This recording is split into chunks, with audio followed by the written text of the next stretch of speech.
তখন সব কিছু মনে পড়লো যে কিভাবে পাপাই ওকে বাঁচিয়েছে, আর এই সমস্ত কিছুই একটা ফাঁদ, সেটা কিন্তু বুঝতে শ্রেয়ার একদম সময় লাগলো না। তো তখন শ্রেয়া বুঝতে পারলো যে এই বুকেটা যে দিয়েছে এটা মধুমণিকে ট্র্যাপ করার জন্যই দিয়েছে, আর মধুমণি নিশ্চয়ই বুকেটার মধ্যে কিছু আছে। তখন শ্রেয়ার সমানে মধুমণিকে ফোন করতে লাগলো। মধুমণি শ্রেয়ার ফোনটা দেখে প্রচণ্ড বিরক্ত হয়ে কয়েকবার তো ফোনটা ধরলো না। তারপর শ্রেয়া যখন লাগাতার ফোন করতে লাগলো তখন বাধ্য হয়ে মধুমণি কিন্তু শ্রেয়ার ফোনটা ধরলো। শ্রেয়া তখন মধুমণিকে সমস্ত ব্যাপারটা জানালো। শ্রেয়া বলল, ম্যাডাম আমি আপনাকে একটা পেপার পাঠাচ্ছি, একটা ছবি পাঠাচ্ছি, আপনি দেখুন তো আপনি ওনাকে চেনেন কি না। তখন মধুবাবু বলে, মুখেই বলো না, বলছে ম্যাডাম প্লিজ আপনি একটু দেখুন ছবিটা। তখন সে তখন আসি ওই তখন মধুমণির ফটোটা দেখে বললো, হ্যাঁ এটা তো আমি জানি তো, এটা আজকে বেরিয়েছে। বললো পেছনে যে ড্রাইভার ড্রেস পরে দাঁড়িয়ে আছে ওটা কে? বলছে এটা পাপাই, ও তো আজকেও গেছিলো। বললো ম্যাডাম এই হচ্ছে পরিচয়, যে আমার আমার সঙ্গে কথা বলতে আসে, এই পরিচয়ই আপনাকে এই বুকেটা দিয়েছে। ম্যাডাম আমার কিন্তু মনে হচ্ছে নিশ্চয়ই কিছু না কিছু রয়েছে এর মধ্যে, আপনি প্লিজ ব্যাপারটা দেখুন।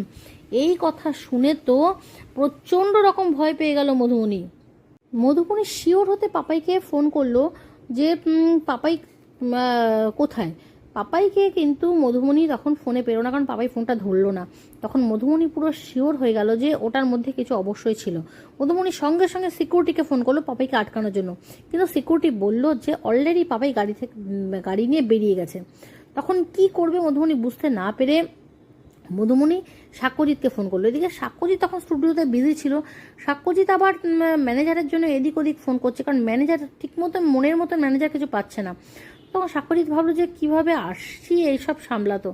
আরশি সাক্ষ্যজিৎকে জল দিতে এসে বলল, স্যার এসব কিছু করতে হবে না, খুব তাড়াতাড়ি আপনি সব কিছু জানতে পারবেন। কিন্তু সাক্ষ্যজিৎ তো শুনলো না।